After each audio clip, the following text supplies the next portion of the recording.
Sometimes the truth is stranger than. One day in March of 2012, a 5-year-old girl named Maria sat on the floor of her kitchen in a city in northeast Brazil, eating an empada and watching her aunt cook some stew. An empada is very similar to the empanada in that it is a pie filled with meat, but the empada is the Brazilian version of that pie. Maria's family was actually known for their cooking, specifically their empadas. In fact, at this very moment, Maria's mother was out selling their famous empadas on street corners and in bars and local restaurants. Now, the family got by okay this way, but despite their notoriety around these empadas, they really wanted more. They wanted their family name to be respected, to be powerful. And so to try to make that happen, Maria's family basically worked 24/7, not just on making empadas, but basically in looking for ways to kind of grow and expand the family name. In fact, while Maria was sitting on the kitchen floor, she could hear her father in the other room working. And the reason she knew he was working is because periodically she could hear him yell out with excitement. He was basically sitting there coming up with ideas of how he could make the family name even bigger and better. And when he had a good idea, he would shout out and be like, "Oh, I found it!" And in addition to constantly sort of brainstorming for ideas of how to become rich and powerful, Maria's father also was an author, and he was writing a book that he was convinced was going to be another thing that would kind of ratchet their family up the social hierarchy. But because Maria's mother and father and basically everybody in her family were so completely immersed in work all the time, it meant they didn't really pay much attention to her. And so most of the time, Maria was just kind of on her own, usually playing in the kitchen or playing in the backyard. Just then, the front door opened and in walked Maria's mother, and she was grinning ear to ear, not only because she now had an empty tray, meaning she had sold all her empadas, but also she had brought someone along that she was really excited to introduce to Maria. Maria's mom stepped all the way into the kitchen, and right behind her was this young woman. And Maria's mother pointed at this young woman and then gestured for Maria to come over and say hi. And she told Maria that this young woman wants to become her new nanny. And so you guys can play together all the time while me and your father are out doing our work. Maria stood up and gave a shy smile to the young woman, but she wasn't sold that this woman actually would become her nanny. Because in the past, there had been other women who had come by to be her nanny, and they didn't seem to last very long. And so Maria was not getting her hopes up. Still, Maria wanted to be friendly, so she walked over and, as a gesture of goodwill, she handed this woman her half-eaten empada. And the young woman took the empada and laughed and said, "Thank you." After that, Maria's mother told her to head on out back and go play by herself for a bit, while she and this new nanny hammered out the details of her new job. And she told Maria that as soon as they were done, the new nanny would come outside and join her, and they could play together. And so Maria, who was always very obedient, did as she was told, and she headed out back and entertained herself. And the whole time, as she's just kicking rocks around and pulling grass up and just kind of doing what kids do, she kept looking back at the house, waiting for the nanny to come outside. But she didn't. And after a whole hour had passed by and still this new nanny had not come outside, Maria felt really bored. And so she went inside to go look for her. A month later, Maria was out in her backyard playing by herself like usual when she heard a commotion happening inside of her house. She looked over at the house and couldn't really tell what was going on. And then she heard the sound of her mother and her father and her aunt raising their voices like they were fighting with somebody. And then all of a sudden, these uniformed police officers came charging out the back door towards Maria. One of the officers came right up to her and asked her what her name was. And Maria was so scared, remember she's 5 years old here, that she didn't even know what to say. So she just stood there staring, being totally terrified. She had no idea what was going on. But as these police officers would soon tell her, it would turn out her entire life was one big, horrific lie. Maria's father, George Silveira, was not actually her father, nor was Maria's mother, Isabel Silveira, her actual mother, nor was her aunt, Bruna Silva, actually her aunt. In reality, those three people were not related to Maria. They were instead members of a cult called the Cartel Sect. And all these three cult members cared about was impressing the members of the cult. When they thought about, making it big, their so-called family name becoming bigger and more powerful, that was all in relationship to the Cartel Sect. They wanted the members of this cult to look at them as the most powerful and important members of that cult. And the way they tried to do that was by performing the duties of this cult to the best of their abilities, better than anybody else in the cult. And so what did this cartel care about? Well, the literal purpose of the Cartel Sect was to eliminate women they deemed unclean in order to reduce and purify the world's population.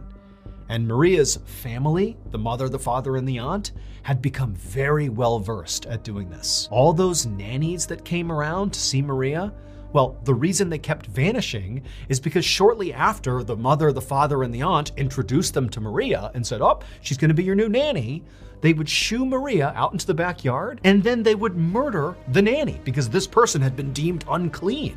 They would cut their throats and stab them to death. But that wasn't all. That wasn't enough cleansing.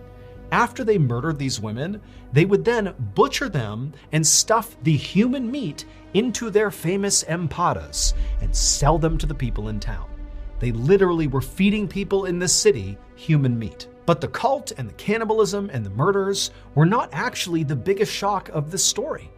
The biggest shock of the story is actually the real identity of little 5-year-old Maria. She was actually the daughter of the very first victim of the cartel sect. The mother, along with Maria 3.5 years earlier, when Maria was just 1.5 years, they had been lured to this very house where her mother was murdered right in front of Maria. And then after her mother was killed, they cooked her mother and fed pieces of the mother to Maria. And ever since, they had just kept Maria and treated her like she was a member of the family, basically turning her into an unwitting cannibal. The existence of the cult and their hideous murders were ultimately discovered after they used one of the credit cards of their victims sometime in the spring of 2012. That's when all the cops rushed into the backyard and confronted Maria. George, Isabel, and Bruna, Maria's fake family, were convicted of 3 murders, including the murder of Maria's real mother, and they are currently serving what amounts to life sentences in Brazil. Police believe the actual number of women that they murdered is as many as 8. As for Maria, according to recent news articles, she was reunited with distant family. Maria is not her real name. That is a pseudonym to protect her identity. Are you the type of person who has binged basically all of my YouTube videos and every week you anxiously wait a new upload? If so, thank you. But also you're in luck. Because if you didn't know this, we actually have a separate podcast, the Mr.Ballen podcast, that has literally hundreds of stories that are not on YouTube that you can binge right now. That podcast is available on all podcast platforms. Again, it's just called the Mr.Ballen podcast. And on Mondays on that podcast, we upload exclusive new content that is not on YouTube to the podcast. So that's Mondays. And then on Thursday, we remaster the audio of your favorite videos on YouTube and put those on the podcast. But again, Mondays, those are brand new and exclusive to the podcast. But if you want to hear those exclusive episodes 1 month ahead of Apple and Spotify and all the other platforms, well, there's only one place you can do that, and that's on Amazon Music. So again, you can go to any podcast platform and find the Mr. Ballen podcast, or if you're like me and you hate waiting, then you can listen early and ad-free on Amazon Music.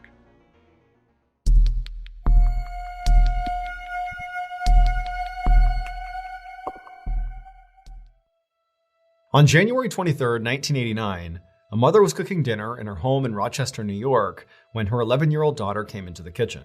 The daughter had just finished delivering newspapers along her delivery route in their quiet suburban neighborhood. And so her mother asked her the same nightly question: "How was the route?" And usually the daughter replied with just a "good." But tonight was different. Instead, her daughter said, "It's okay." And the mother pried, like, "Well, what do you mean? What happened?" And the daughter said, "Well, I saw something strange." She told her mom that she delivered newspapers to this one particular old man. He was very nice and he always waved to her whenever she went by. And tonight was no different. He had waved to her, but there was just something off about the way he was sitting. The mother asked, what do you mean? And the daughter, she really struggled to articulate what she had seen. 1, it was dark. 2, the man was sitting inside of a screened-in porch that kind of obscured her view, and the awnings were pretty low, making it hard to look in. But she said basically when she had gone past, the man had waved to her like normal, but his legs appeared to be straight up in the air, like he was sitting on a chair and his legs were like up, vertical, right in front of him. In fact, when he waved, it was like he was waving between his legs at her. And so when the mother heard this, she really didn't know what to make of it. I mean, the story didn't make any sense. She couldn't really understand how this guy was sitting where his legs would be straight up in the air like that. But at the same time, she could tell her daughter was worried, and, she kind of figured that maybe her daughter's imagination had run wild here. And so she told her daughter, like, hey, look, if he waved to you, then I'm sure everything is just fine. Don't worry about it. But the following night, when the girl came back from her route once again, she was even more upset about this guy out on his porch. She told her mom that once again, she looked in the porch and there he was sitting there with his legs straight up in the air, except this time he didn't wave to her, including when she made a point to stop and wave at him. He did not wave back. Now, the girl told her mom that she was worried about him, and so she went right up to the door to go check on him. But the screened-in porch was locked, so she couldn't get inside, and her view was kind of obscured because of the screen, so she couldn't really see him in there. But she didn't know what to do, so she just left. Now, this story, which was already weird, now did seem a whole lot weirder that 2 days in a row her daughter is seeing this. But the mother's thinking to herself, like, come on, this is just some older guy who loves this chair and, he's fallen asleep in some weird position here. And, my daughter is sort of exaggerating what she's seeing. Like, this can't be a big deal here. But again, seeing the concern on her daughter's face, she told her daughter, look, don't worry about it. I'm sure everything's fine. I will go by tomorrow morning and make sure he's okay. So the next morning, a little before 11 a.m., the mother arrived on the street where this old man lived. And as she was walking down the road towards the house, she actually spotted the mailman. And so before she went any farther, she flagged the mailman down and she asked him, like, hey, is there anything weird going on with that old guy who lives right over there? But the mailman was like, no, he's just a nice older guy who waves at everybody who goes by. And so the mother thanked the mailman and did give some thought to just, taking what the mailman said and turning back around and heading home and telling her daughter everything's fine. But, she knew her daughter was really worried about this guy, and so she decided she would just continue down the road and check on this guy for herself and just really make sure he's okay, and then report back to her daughter. And also the mother was thinking, it's about 20 degrees outside. It's very cold. This is not really a good time for an older man to be outside so much. So what's he doing? Like, let's really make sure he's okay. And so the mother made her way down the road and she reached the old man's house. And sure enough, the screened-in porch really did obscure, whoever was inside of it. She could see a silhouette of what appeared to be this old man sitting there. But the first thing she actually noticed was not him, but rather the 2 newspapers that were sitting right on his walkway, uncollected. I mean, these are the newspapers that her daughter had left over the same period of time that she's seeing this weird thing happening with this guy. And so suddenly the woman's feeling like that's a pretty big red flag. And so she hustled her way right up towards the front. And as she did, she looked into the screen porch and waved at this old man to try to get his attention. Like, hey, are you okay in there? But the man did not wave back. And so the mother went right up to the door and she checked it. But like her daughter had said, it was locked. And so the mother, she pressed her face up against the mesh screen that kind of had been obscuring her view from a distance. And she put her face right up against the screen where she would have a clear view inside.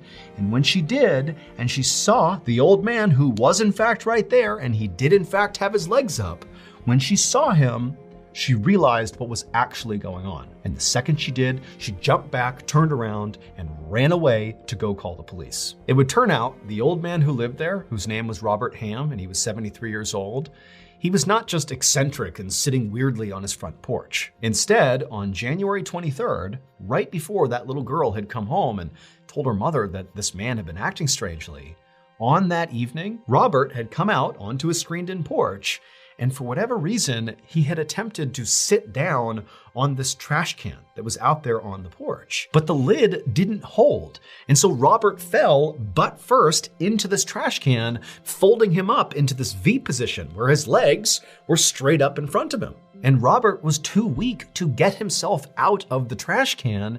And also because of being in this V position where his legs were pressed up against his torso, it was restricting his ability to breathe and to make any sound.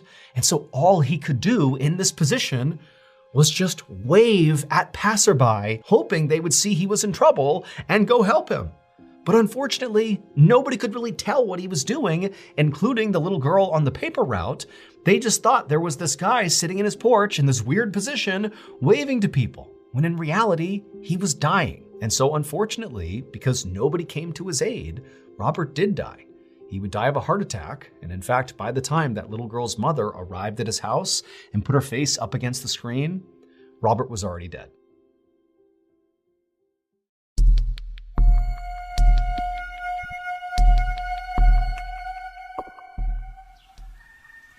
At around 7:30 a.m. on September 25th, 2012, a 69-year-old farmer named Terry Garner stepped out of his house in rural Oregon to go feed his animals. He stopped first at his enclosed yard, where he spread some seed on the ground for his chickens and turkeys, and then he headed over to his pen, where he was raising 4-horned goats, which are goats that grow 4 horns instead of 2. And after picking up some hay and tossing it in with the goats, Terry just stood there and smiled as he watched the animals eat. Terry loved his animals.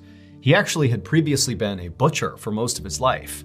But 6 years earlier, when he had retired, he had kind of gone the opposite direction, basically housing all these animals and treating them basically like people. In fact, he was so devoted to his animals that sometimes when the nearby river would flood, he would move all of his animals into this house he had built on his property just for the animals to make sure they were safe. And if you ever went to visit Terry at his property, it was pretty common to see a lot of the chickens and other birds just kind of hanging out on the front porch of Terry's house. He didn't care. He liked having them around. But of all the creatures that Terry took care of at his farm, the animal he loved the most were his pigs. Now, normally when farmers raise pigs, they grow them to about 250 to 300 pounds, and then they sell them to butchers to be slaughtered. But that's obviously not what Terry was doing here.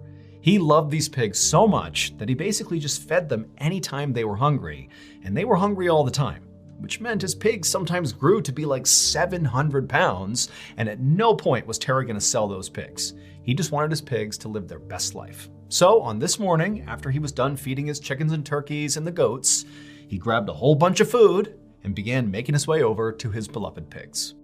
A few hours later, a member of Terry's family arrived at Terry's property and knocked on his door. This family member had called Terry earlier in the day and Terry hadn't picked up. Now that in and of itself was not that uncommon. Terry was a busy farmer, but Terry always called people back.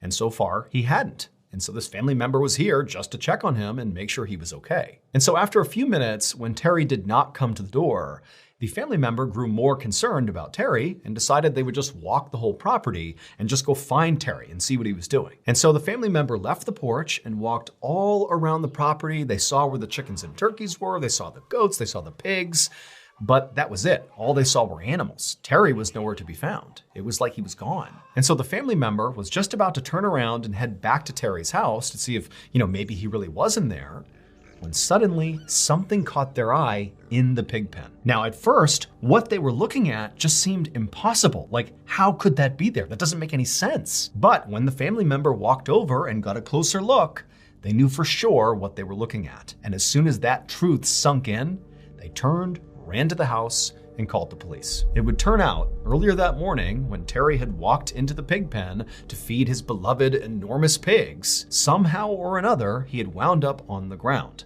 Now, we don't know if he had a heart attack or if he had some other medical event or if he simply just tripped and couldn't get up again, but one way or another, he wound up on the ground, and at some point, his pigs devoured him. And so what that family member saw in the mud that caught their eye was not Terry, but Terry's false teeth grinning back at him. Those teeth, along with several pieces of his body and his clothes, were all that was left of Terry. One more haunting detail of this case is that officials were not able to actually figure out whether or not Terry was dead before he began being eaten, or if he was just sort of incapacitated and very much alive when his beloved pigs began to eat him.